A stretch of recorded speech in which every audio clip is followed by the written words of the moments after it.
Okey, kita mulakan. Okey, tengok ya, soalan yang pertama ini adalah contoh. Lepas ni kita akan buat latihan bersama-sama dan selebihnya kamu akan buat di rumah. Okey, persamaan menunjukkan tindak balas antara zinc dengan asid hidroklorik. Dia dah bagi kamu persamaan dan persamaan juga kalau kamu tengok dah seimbang. Soalan tanya, hitungkan G-same zinc. Okay, G-same, hitungkan G-same zinc. Daripada soalan ini dia menunjukkan bahawa dia nak mencari. So ni cari apa? So kamu buat cari tanda soal. Mean kita kena cari G-same zinc. Yang perlu ditindakbalaskan dengan asid hidroklorik berlebihan untuk menghasilkan 6 dm³ gas hidrogen. 6 dm³ hidrogen gas ni adalah yang kita dapat maklumat. Okay, dapat. So bila soalan macam ni kamu kena tengok apa yang dia cari, apa yang dia minta dan apa yang telah diberi, apa yang telah kita dapat. Okay, GC atau relatif semua dah dibagi. Okay, untuk step yang pertama, kalau soalan begini, benda pertama pastikan pertama persamaan kamu betul dan seimbang. Okay, persamaan mesti betul, mesti seimbang. Baru kamu akan dapat jawapan yang tepat. Okay, tengok ni. Dia minta hitung G-same zinc. Dia tengok dia buat tanda soal. Kita nak cari. Then dia bagi kamu 6 dm³. So, bila benda macam ni dia bagi, kamu kena kaitkan hanya dua ni je. Hidrogen gas dengan zinc. Okay, boleh. Setakat ini ada masalah. Pertama, kamu kena kenal pasti yang mana nak cari. Dan yang kedua, kamu kena kenal pasti yang mana telah diberi. Lepas tu, kamu buatlah bulatan ke atas untuk tengok, oh kamu hanya fokuskan kepada dua benda yang ditanya. Ada masalah setakat ni? Kalau rasa blur, gariskan. Okay, zinc dengan hidrogen je dia cari. Yang lagi dua ni, tutup mata je, jangan tengok. Setakat ni okey. Adik-adik semua, setakat ni okey? Boleh ya? Boleh nampak bagaimana? Tengok apa yang kita cari, apa yang kita dapat. Boleh kita sambung seterusnya? Okey, insyaAllah. Okey. Kita teruskan. Alright. Sekarang, apa maklumat yang kita dapat? So, dalam kes ini yang kita dapat adalah 6 dm³. Cikgu dah kata, kalau apa-apa maklumat yang kamu dapat, benda pertama kita kena cari adalah apa? Apa yang paling penting? Kalau kita ada G-same ke, kita ada isi padu ke, kita ada bilangan zarah ke, kita kena cari penghulu dia. Penghulu dia apa? Penghulu dia adalah, apakah penghulu bagi pengiraan ni? Mol, pandai Aiman. So, langkah yang kedua, kamu kena cari penghulu dia. Dia bagi kamu G-same, dia bagi kamu isi padu, dia minta kita cari mol. Sebab kita kena cari penghulu dia, kena cari mol. So, bagaimana nak mencari mol? Gunalah formula yang atas ni.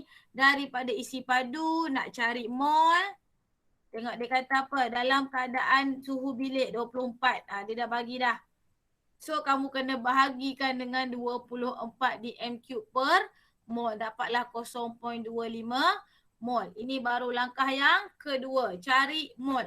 Macam-macam mana pun mesti cari penghulu. Dapat maklumat, satu. Kedua, cari penghulu, mol. Okey, mol ni adalah penghulu. Cikgu tulis penghulu. Okey. Yang ketiga, kita buat nisbah. Okey, nisbah ni bagaimana? Yang kamu gariskan ni lah nisbah antara zinc dengan hidrogen. Kita buat dua. Okay, kita buat hidrogen dengan H2 dengan zinc. So, pertama dari segi persamaan. P ni maksudnya berdasarkan persamaan dekat atas. Tengok depan dia ada berapa bilangan. Depan. Depan, okey. Depan. Okey, hidrogen ada berapa? Daripada persamaan ni, hidrogen berapa nombor depan dia? Satu, pandai. Satu ya, kosong. Yang tak ada tulis ni maksudnya satu. Zinc berapa depan dia? Juga satu. Okey, selesai. Kemudian kamu ambil tadi yang mol kamu kira. Kamu kira mol apa? 0.25 mol ni adalah mol untuk hidrogen. Okey, ni daripada kiraan. K, kira. 0.25. So, berapakah mol zinc? Kalau buat nisbah macam ni. Maisarah. Kalau 1 nisbah 1, kalau 0.25 agak-agak berapa pula zinc ni Maisarah? Maisarah? Kalau hidrogen 1, zinc 1. Kalau hidrogen 0.25, zinc berapa Maisarah? 0.25. Pandai. Betul. 0.25 jugalah.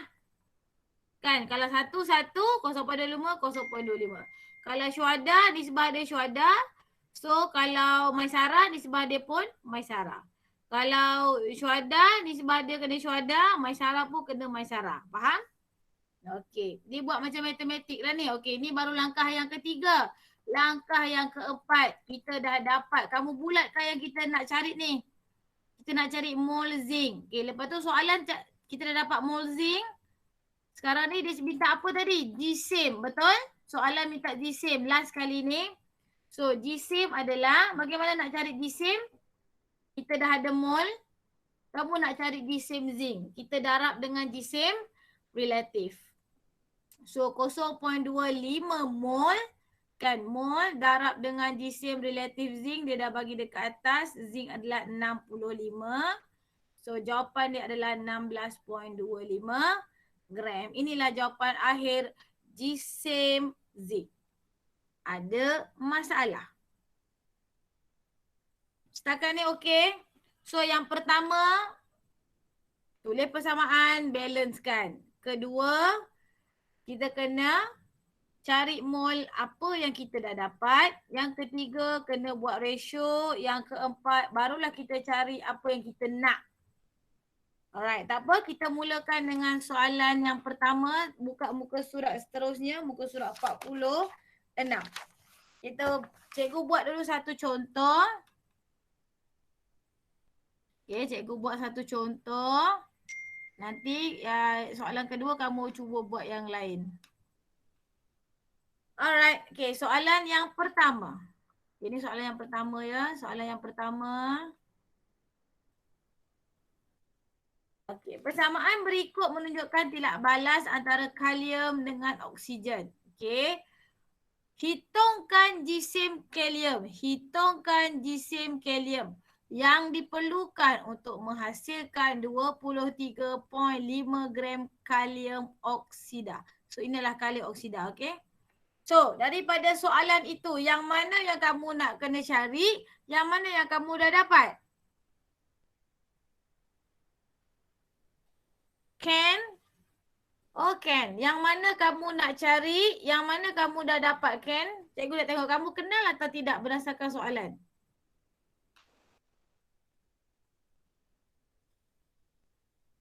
Mana Ken? Senyap je. Ken, yang mana kamu nak cari, yang mana kamu dah dapat maklumat?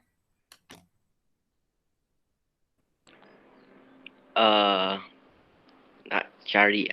Kita nak cari apa dalam soalan ni?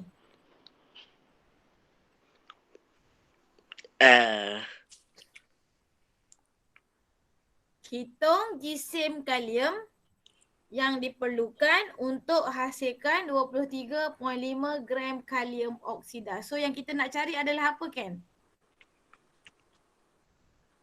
Kalium oksida. Baca betul-betul.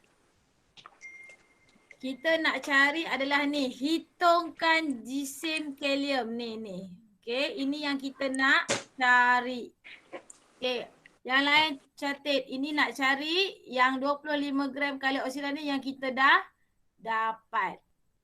So langkah pertama apa tadi cikgu cakap anak-anak, adik-adik? Langkah pertama apa kita kena buat?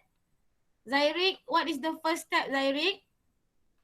Bila dapat soalan macam ni, benda pertama sekali apa yang kamu kena buat Zairik? Zairik, benda pertama yang kamu kena buat apa?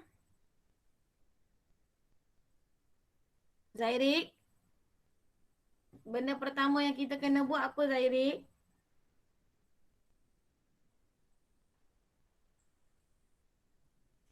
Tulis persamaan, betul. Okey, so tulis persamaan. Persamaan dah tulis, persamaan dah balance. Okay, very good. So, step maksudnya step 1 dah selesai. Dah tulis, dah balance. Step yang kedua apa kita kena buat, Zairik? Kita nak compare apa dengan apa ni? Kita nak compare antara jisim kalium bulatkan dengan yang dia bagi adalah kalium oksida. So yang cikgu bulatkan ni yang kita kena fikir.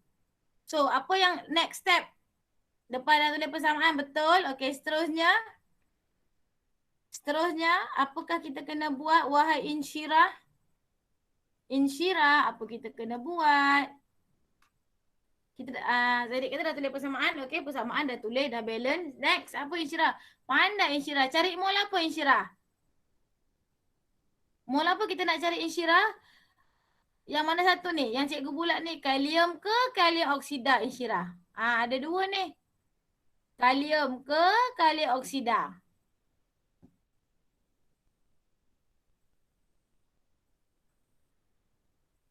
Kalium ke kalium oksida? Kalium oksida, sebab kalau ikut sini maklumat yang dia bagi adalah kalium oksida. So kita cari mol kalium oksida. Macam mana cari mol?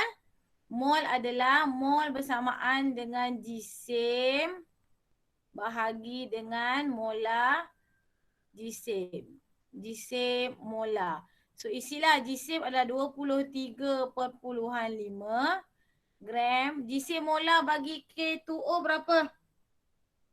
K2O adalah K39. Okey, darabkan dengan 2 tambah dengan 16.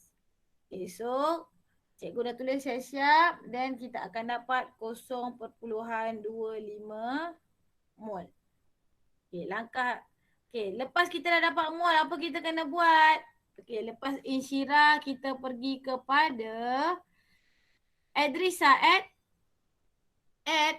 Bila kita dah cari mol untuk K2O, kita kena buat apa, Okay, pertama tulis persamaan. Okay, settle. Kedua tulis mol. Ketiga kita kena buat apa, Edrisa? Buat apa ni?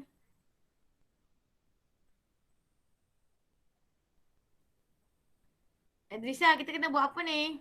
Tidur ke Edrisa?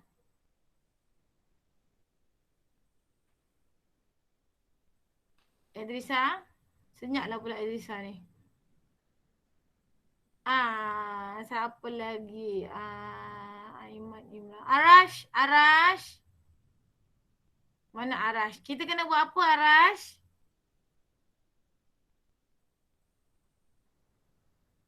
Mana Arash? Diam je Arash. Okey, Aiman. Kita kena buat apa, Aiman? Lepas kita dah dapat mol K2O, Aiman. Cikgu dah bagi tahu apa kita kena buat step seterusnya, Aiman. Okey, betul. Kita kena buat nisbah. Nisbah antara apa dengan apa? Antara K dengan K2O. Okey, K2O ni adalah kalium oksida. So, yang pertama kita kena nisbahkan berdasarkan persamaan. Berapa nilai K kat sini? Daripada persamaan ni berapakah jumlah mol bagi K berdasarkan persamaan? Tengok nombor depan ni ada 4. K2O berapa? Tengok depan, 2. Ini adalah nisbah dari persamaan. Manakala nisbah yang kedua kita ambillah bilangan mol tadi ni, yang kita dapat adalah bilangan mol apa? K2O. Masukkan sini 0.25 mol. Okay, kalau sini 0.25 mol tengok 2, 4. So agak-agak berapakah bilangan mol potasium ataupun bilangan mol kalium kat sini? 0.25 mol adalah 2. So kalau 4 berapa? Imran? 0.5. Pandai. 0.5 mol. Okey, bulatkan sebab ini yang kita nak cari. Okey, yang terakhir barulah kita cari apa? Tengok soalan, cari apa? Jisim kalium. Macam mana nak cari jisim? Jisim kalium adalah mol darab dengan jisim relatif. So 0.5 mol. Jisim relatif kalium adalah 39. Tekan kalkulator, kita akan dapat 19.5 gram. Okey. Alright, now kita pergi kepada soalan yang kedua. Okay, soalan kedua ni cikgu bagi kamu masa 5 minit. Macam mana kamu nak buat? Lepas tu kita bincang. Okay, cikgu bagi tahu ya, produk dia tengok serbuk kuprum oksida dicampurkan dengan asid nitrik. Maksudnya ini adalah bahan. Dua ni bahan. Ni bahan. Okay. Hitungkan jisim kuprum nitrat yang terhasil. Maksudnya ini adalah hasil. Satu lagi hasil adalah air H2O. So hasil ada dua, bahan pun ada dua. Okey, cuba tulis persamaan bagi seimbang. Cuba cari. Boleh tak? Kira, tengok. Jawapan siapa betul? Jawapan Aiman ke jawapan Ken?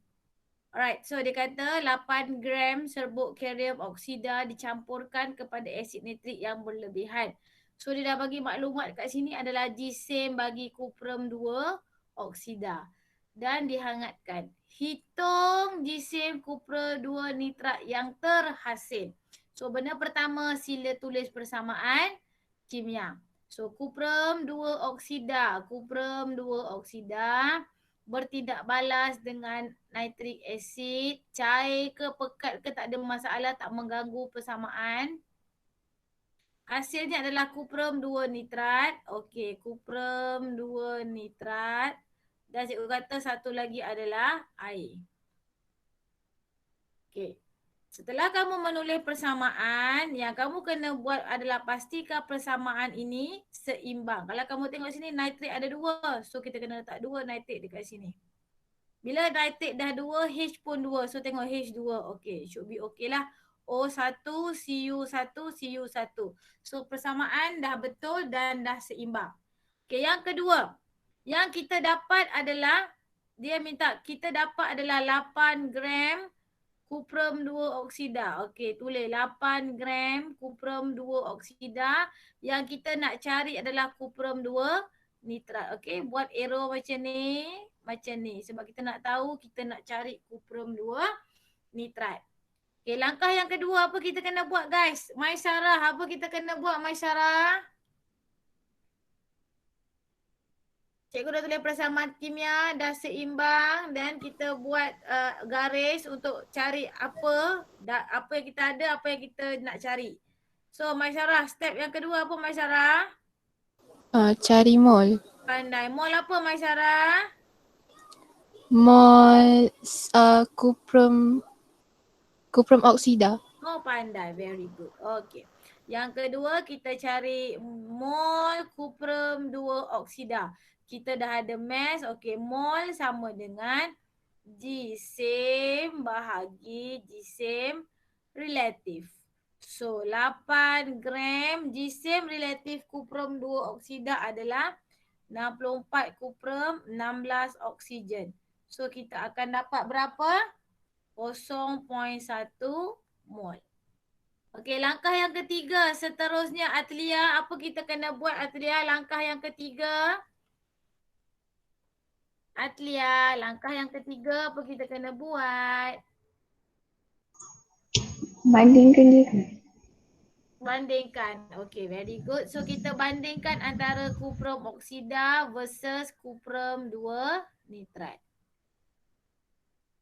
So kuprum 2 oksida adalah daripada persamaan molnya adalah 1, kuprum 2 nitrat pun adalah 1. So bilangan mol kuprum oksida adalah 0.1 mol. Berapakah mol bagi kuprum 2 nitrat? Wahai Anika. Anika? Ya. Okey, berapa? 0.1 mol. Okey, pandai. 0.1 mol. Alright. So bulatkan. Okay, nah kita pergi yang step terakhir. Step yang keempat adalah soalan tanya hitungkan jisim. So bagaimana untuk mencari jisim kuprum 2 nitrat? Guna formula mol darab jisim relatif. So mol 0.1 darab jisim relatif kuprum 2 nitrat adalah 188. Betul? 188. Nanti cuba kamu kira betul tak 188. So jawapan yang kita dapat adalah 18.8. 8 gram.